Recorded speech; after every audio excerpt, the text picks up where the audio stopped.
warn you, he cannot talk about operational details. It's May Kaya news. pag bigla kaming sasabat at sasabihin namin wag siyang sasagot, that's because it's still ongoing. But he can tell you what happened.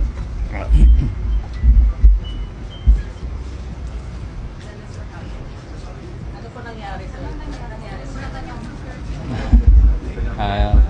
Good morning po.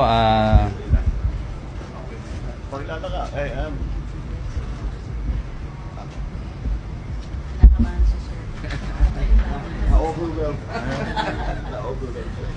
alam mo sa training sa military at saka sa police walang training para makakaharap sa press.